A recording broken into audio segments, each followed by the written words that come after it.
Iowa Hawkeyes. Part of the Locked On Podcast Network, your team every day.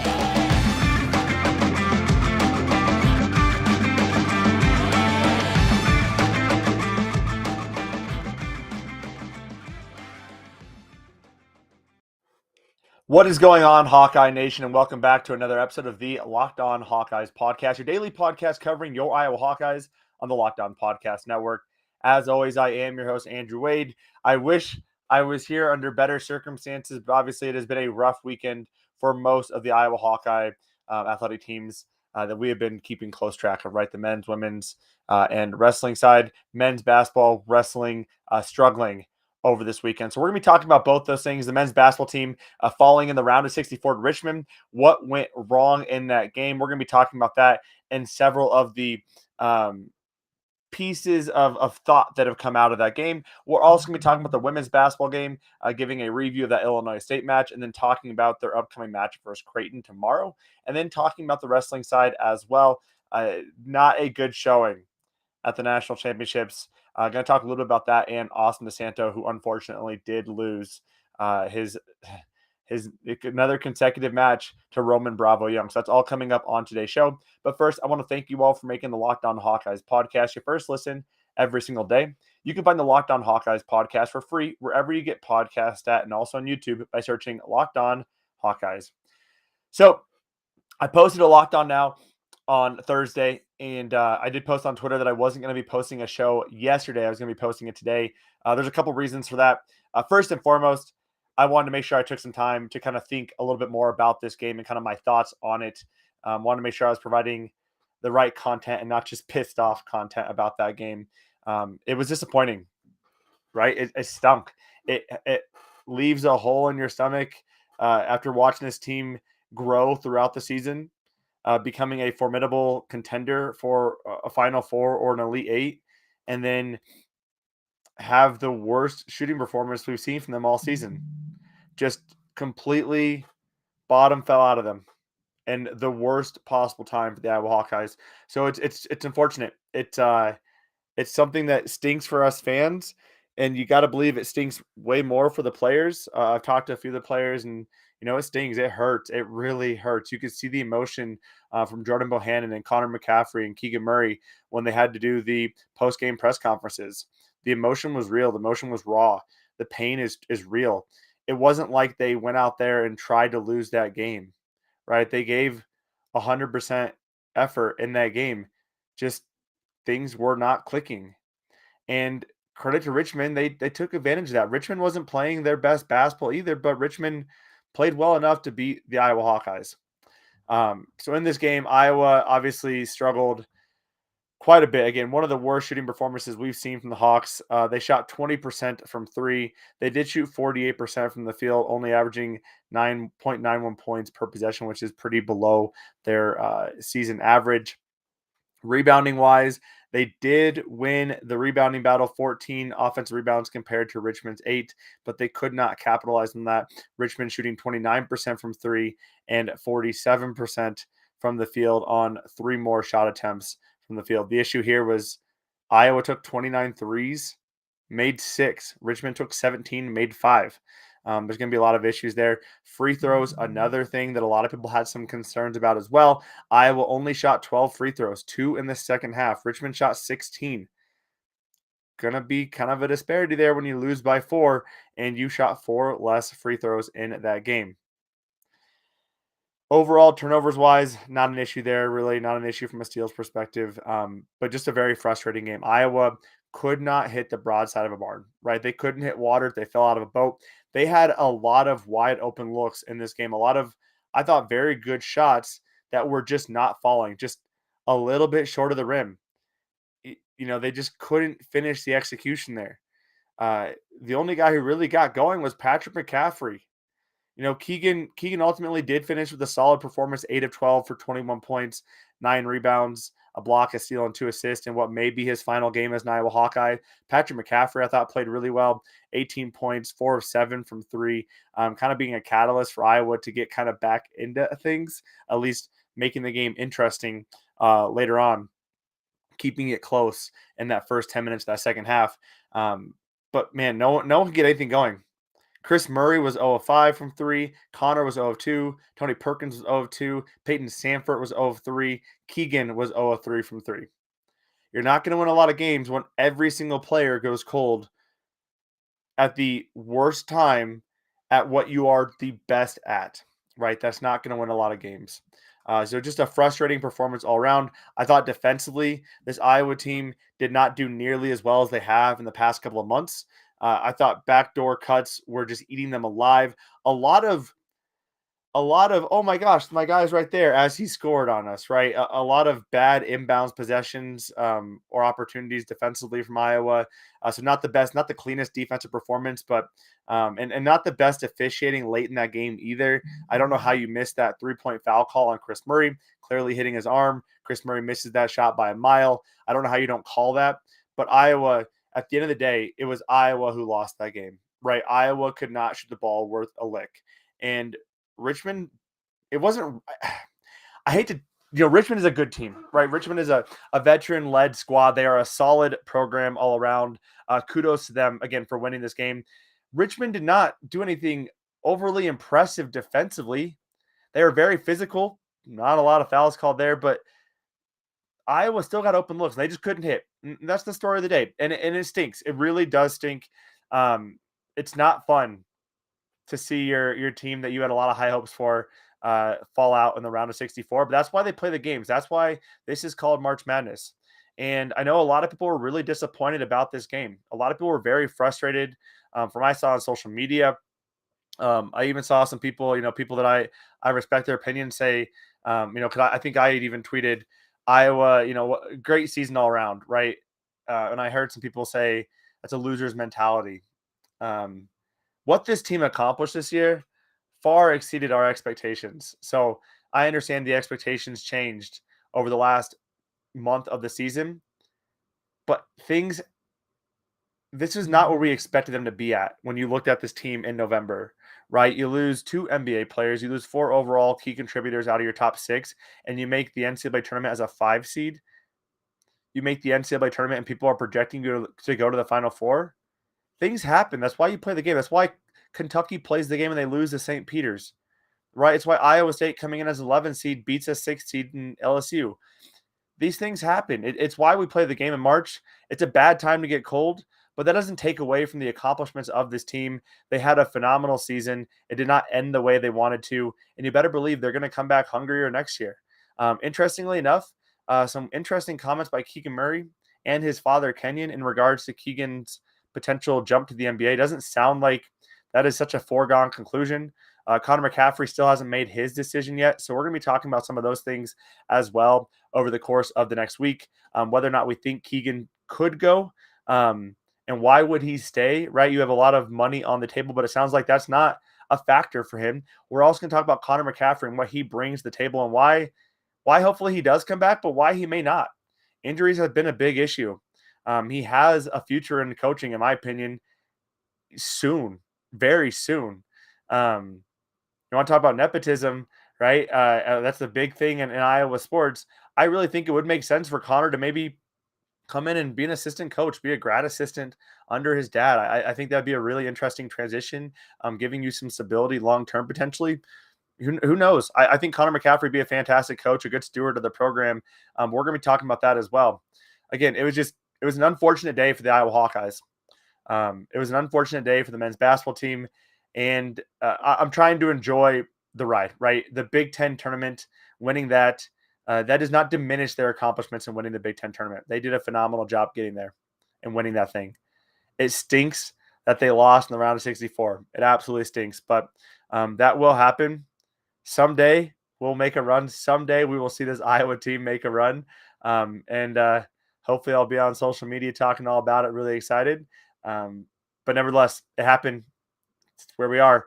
So coming up this upcoming week, we're going to be talking more about this team and kind of what to expect over the coming weeks and what to expect next year. There was a big-time recruit that Iowa was definitely pursuing that just decommitted from Missouri in Aiden Shaw.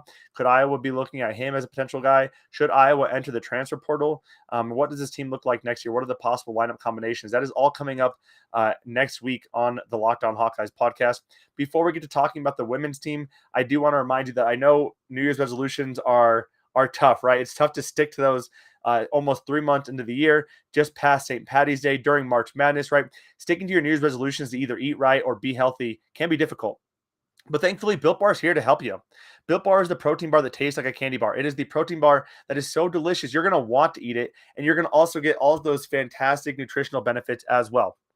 Built Bars are covered in 100% real chocolate. They got sweet, they got salty, they got fruity flavors. Whatever you are desiring, they've got it at BuiltBar.com. And most of these bars contain around 130 calories, 4 grams of sugar, and 4 net carbs, plus 17 grams of protein. Why wouldn't you want to grab yourself a Built Bar, give you that delicious taste, while also that nutrition that you are needing as well to stick to your New Year's resolutions? So go to Built.com, that's BUILT.com. Use the promo code LOCKED15, that's LOCKED15, and you'll get 15% off your next order. Use that promo code LOCKED15 for 15% off at Built.com.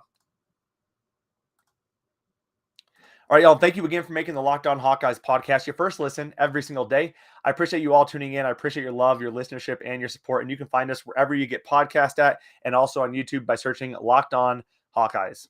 On the flip side of the men's side, the women's team dominated the competition yesterday, taking down 15-seeded Illinois 98-58. Started off a little slow.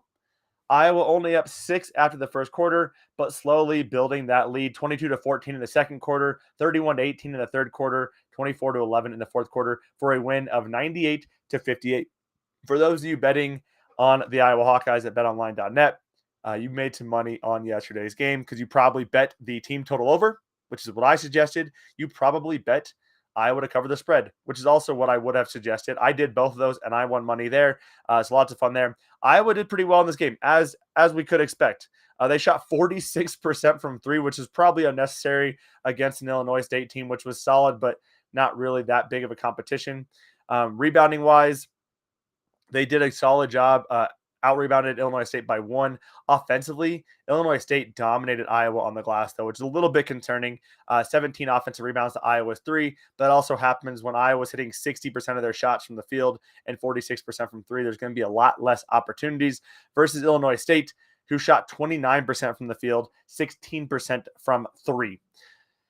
Iowa now gets to face Creighton, who beat Colorado just before Iowa played. They beat them 84-74, 10th seeded Creighton, which is 21-9. In that game, Creighton shot really well from the field, 42.1% from 3, 50.9% from the field, 90% from the charity stripe. Out rebounded Colorado pretty significantly as well, 35, actually, I should say, to 32. Overall, there shouldn't be a lot of concerns here playing this Creighton Blue Jay squad.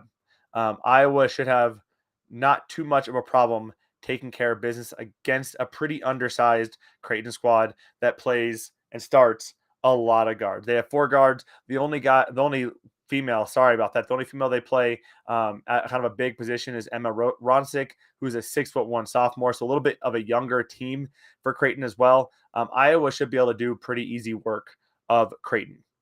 A couple things that I also want to quickly cover is, first of all, Monica Sinano, truly phenomenal forward. She is putting together one of the most impressive last couple games you'll ever see. Almost shooting 80% from the field in her last, I think, 8 or 9 games. I almost want to go as far to say, scoring-wise, she rivals Megan Gustafson from a scoring perspective. On the season, she's shooting 68.3% from the field. It feels like anytime she touches the ball, it's going to go in the basket.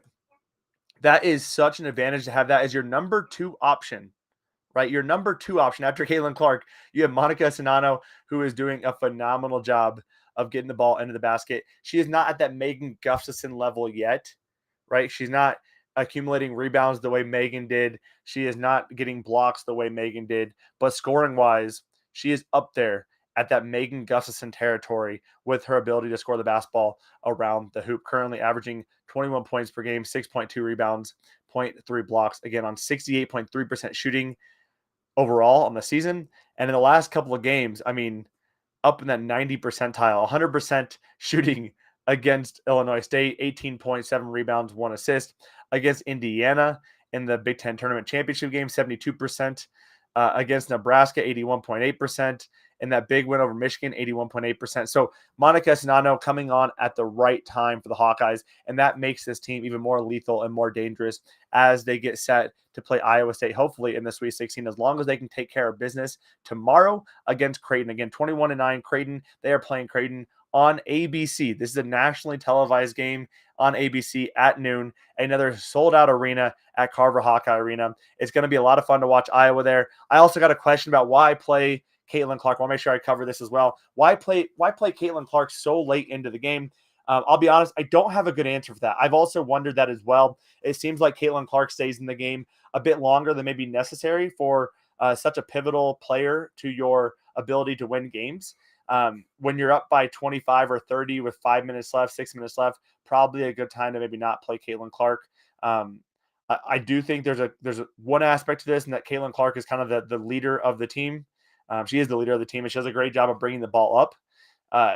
We don't really have a real reliable option behind her at that guard spot. You have Tommy, who could kind of play that guard spot, but really Caitlin is the only one who they can feel comfortable with bringing that ball up. So that's kind of a concern. But overall, I would agree. I don't know why we're playing Caitlin Clark late into the game. We've seen her do that in other games as well.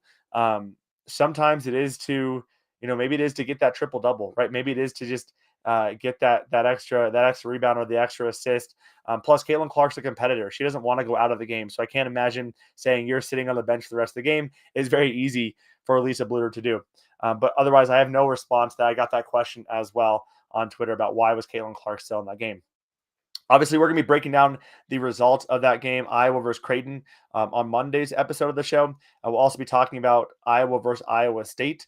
That if that does come to fruition, I don't want to jump too far ahead of myself, but if that comes to fruition, we'll be talking about that all next week as well.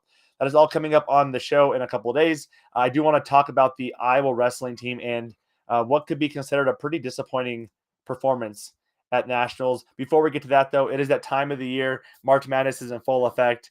As I'm recording this, it is Saturday morning. We're about ready to start the round of 32 games, and you can place all of your bets at betonline.net. From all the latest odds, contests, and player props, betonline.net is the #1 source for all of your sports betting needs and info.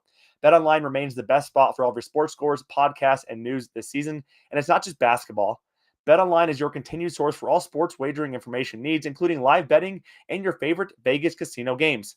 So head over to that website today or use your mobile device and learn more about the trends in action. That's betonline.net.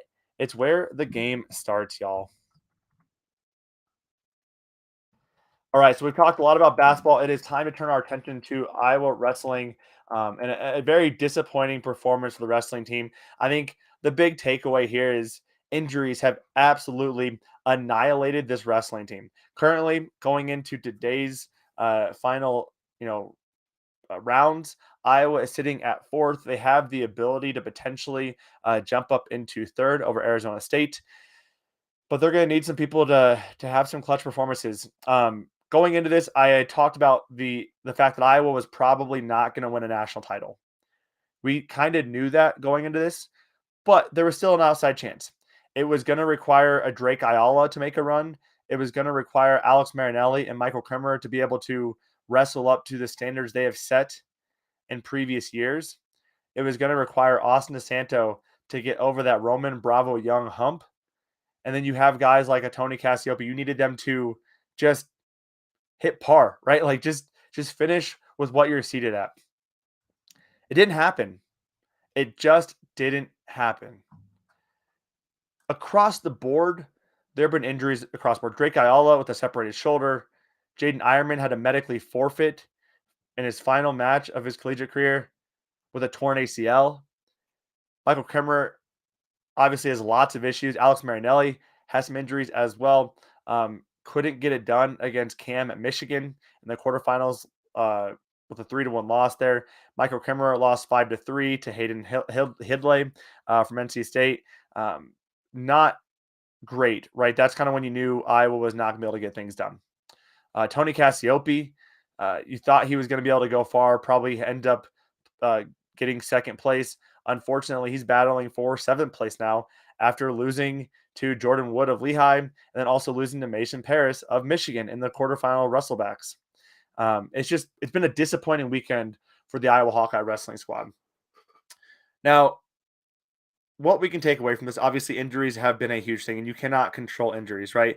This has been an Iowa team that has battled through a ton of adversity throughout this season. It would have been great for them to be able to go in and claim a back-to-back NCAA title. And probably if COVID doesn't shut down the National Wrestling Championships, a back-to-back-to-back National Wrestling title. It just couldn't happen. It's not everyone's year. Now, the two things I want to quickly call out is we're going to see several wrestlers wrestle for the last time today. It's Alex Marinelli, Michael Kemmerer. We're not seeing them wrestle again in an Iowa Hawkeye singlet. What an incredible, Austin DeSanto as well. What an incredible career for those guys, and appreciate everything they have done in the Iowa Hawkeye singlet. I want to touch on Austin DeSanto. The emotion he showed after that loss to Roman Bravo Young legitimately broke my heart. Austin DeSanto has had such a journey in this program and has battled so many things to get to where he is. And to lose in the way he did in the final 20 seconds to Roman Bravo Young, the guy who he has consistently lost to, I think it's up to 5 consecutive matches, and they're really, really close matches, the way he did was so incredibly unfortunate. You could see the emotion from him when he realized he is not going to get this win. And for any of you talking crap about Austin DeSanto, just shut the heck up. Just stop it. What is the point? This kid has battled more than you'll ever realize. Not just physically, but mentally. He has given his heart and soul to the Iowa Hawkeye wrestling program. Yeah, sometimes he gets a little overzealous. Sometimes he's a bit too emotional.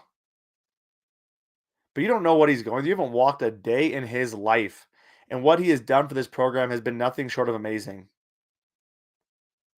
He has been a constant threat at that 133 weight to everyone except for Roman Bravo Young. And Roman Bravo Young even said in his post-match press conference, Austin DeSanto is the reason he is better. Austin has pushed him to become a better wrestler.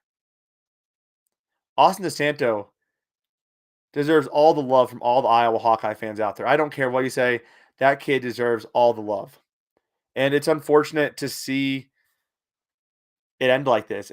I would have loved to see a storybook ending where he's able to walk away a national champion for the first time. But that isn't the case for everyone. It just isn't always going to happen for every single wrestler. But that's kind of my soapbox here. A disappointing weekend for men's basketball. Overall, a disappointing weekend for Iowa wrestling. Jacob Warner, the only Iowa wrestler to make a final. So rooting him on as he goes up against Penn State's Max Dean. Again, in action today, we have Austin DeSanto. Should be able to get third against Illinois' Lucas Bird. We have Alex Marinelli going up against Evan Wick out of Cal Poly. We have Michael Kemmerer going up against Logan Massa out of Michigan, and Tony Cassiope going up against Christian Lance out of Nebraska. That is who is on deck. And then obviously Jacob Horner going up against Max Dean. That is who is on deck today. 5 wrestlers wrestling today, and we'll be breaking down the results of that on Monday's episode as well. Again, I appreciate you all tuning in to today's episode of the Locked On Hawkeyes podcast. As always, I appreciate your love, your listenership, and thank you for making the Locked On Hawkeyes podcast your first listen every single day. Now go make your second listen to the Locked On NFL Draft podcast, hosted by Ryan Tracy and former NFL cornerback Eric Crocker. They bring the NFL Draft to life every single day with insight and analysis on college football prospects and NFL front offices. It's free and available wherever you get your podcast at, so tune into that. And again, thank you all for tuning in to today's interesting Saturday episode of the Locked On Hawkeyes podcast. Have a fantastic weekend, and as always, Hawkeye Nation, let's